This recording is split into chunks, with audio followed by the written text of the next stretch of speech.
Hello my dear students তোমালোকে যদি এইটো চেনেলত নতুনকৈ আহিছা তেনেহলে চেনেলটো সাবস্ক্রাইব কৰিবা আৰু ভিডিওটো প্ৰথমৰ পৰা শেষলৈকে চাবা। আজি আমি প্ৰিপজিশন বা অব্যয় সম্পৰ্কে আলোচনা কৰিম। কিছুমান ইম্পৰ্টেন্ট প্ৰিপজিশন তোমালোকৰ কাৰণে লৈ আহিছো। তোমালোকে এইবিলাক মনত ৰাখিবলৈ চেষ্টা কৰিবা। সোৱা গিভ এৱে মানে বগাই দিয়া। গিভ অফ মানে এৰি দিয়া। গিভ ইন মানে বস্তুতা স্বীকাৰ কৰা। গিভ আপ মানে ত্যাগ কৰা। গিভ অৱে মানে বহি যোৱা। গিভ এণ্ড টেক মানে লেনদেন। গিভ ফৰ্থ মানে চপাই লোৱা। গিভ ওৱান চেল্ফ এয়াৰ মানে বাবলাই ফুৰা।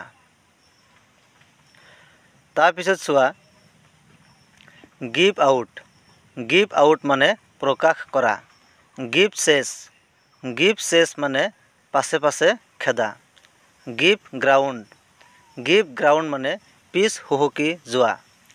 Give a good account of মানে নিজৰ যোগ্যতা প্ৰকাশ কৰা। তাৰপিছত চোৱা পুট আউট মানে নুমুৱা বা নুমাই দিয়া। পুট অন মানে পিন্ধা। পুট অফ মানে স্থগিত ৰখা। পুট ইন মানে সন্নিৱিষ্ট কৰা। পুট ডাউন মানে আঁঠুলোৱা। পুট আপ মানে জমা কৰা। পুট আপ উইথ মানে সহ্য কৰা। পুট টু ফ্লাইট মানে পলাই যোৱা। পুট বাই মানে বচাই ৰখা। পুট টু দ্য শ্বৰ্ট মানে মৃত্যুৰ মুখৰ পৰা হৰা। গো আপ মানে উধাই যোৱা। গো আউট মানে নিৰ্মূল হোৱা।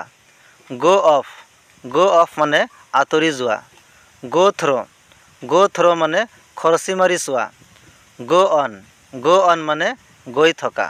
গো ইনটু মানে অনুসন্ধান কৰা। গো হেণ্ড উইথ মানে টান হোৱা। গো ইন ফৰ মানে কিনা বা পৰীক্ষা দিয়া। গো ডাউন মানে তললৈ নমা বা স্মৰণীয় হোৱা।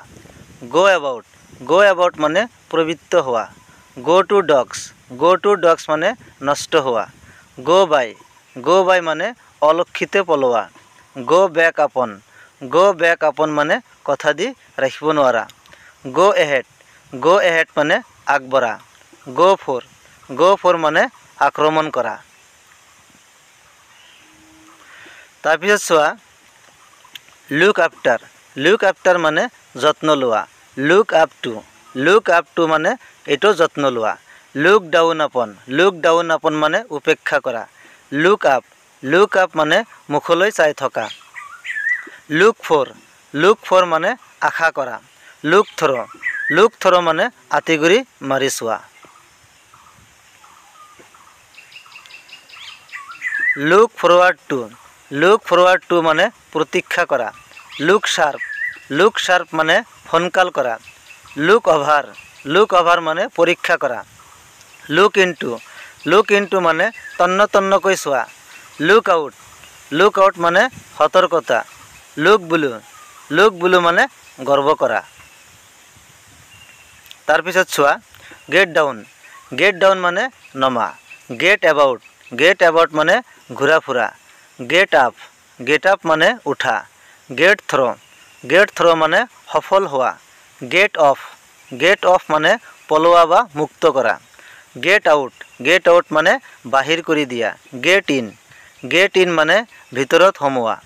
গেট টুগেদাৰ মানে একেলগ হোৱা। গেট অন উইথ মানে সম্পন্ন কৰা।